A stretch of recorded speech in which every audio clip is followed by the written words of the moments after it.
All right, welcome back. Whitlock and Wiley, Eric Mangini, TJ Husmanzada, and I still arguing about Julian Edelman. Man, and facts over here. Wow. All right, let's move to Dallas, where Cole Beasley tried to soften some of his comments from earlier in the week when he said the Cowboys front office dictated which receivers get the ball. Now Beasley says he wasn't singling out the Cowboys, adding that every team's front office influences the game plan, and he's not upset about it. But Cowboys Vice President of Football Operations Stephen Jones disagreed, saying, quote, "I would hope that's just his frustration, but certainly not at all the case. We don't get involved in that. The only thing we ever do is decide if we're going to pay players a lot of money or if we're going to trade for players and give up big picks." I'm on Cole Beasley's side here in this dispute. I wonder why. That's your little friend now.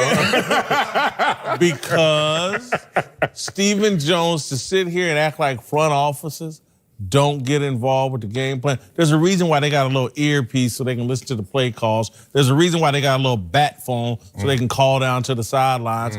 Front offices around the league, and you talking about Jerry Jones's team? He didn't even use the bat phone. He used to come on the sideline. I was there. I was like, so Jerry. Edelman. Cole Beasley's on firm ground here, and Cole, thank you for retweeting my Whitlock. Right. Smart man.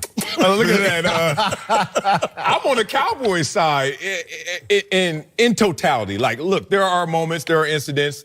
I've been on teams where a guy was up for one of those. He could get a salary bonus if he gets 2 more carries, 3 more yards, and just crazy enough, he didn't play that game. Crazy enough, you know what, the game plan said something else. And I was like, damn, where'd that come from? Capologist came, he's like, look, dude, we ain't gotta pay this dude if we don't have to.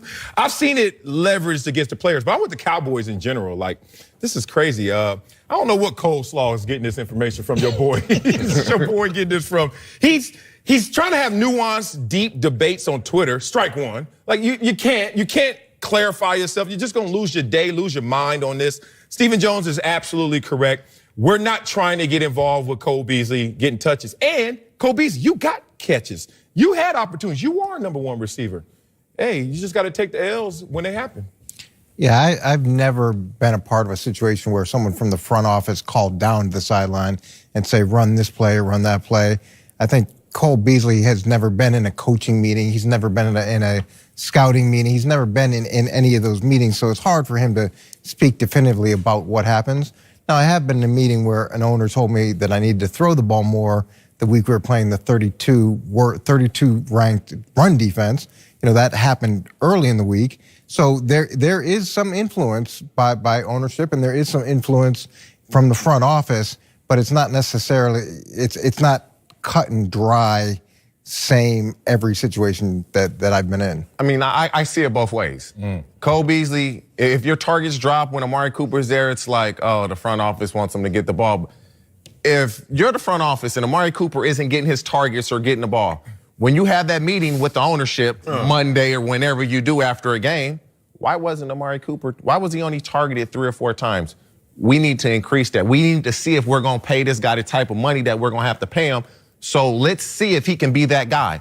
Game plan changes, more plays for Amari Cooper. That's what happens. Yeah. But that goes on every team. Right. That's every team in the NFL. Where it doesn't go on? New England.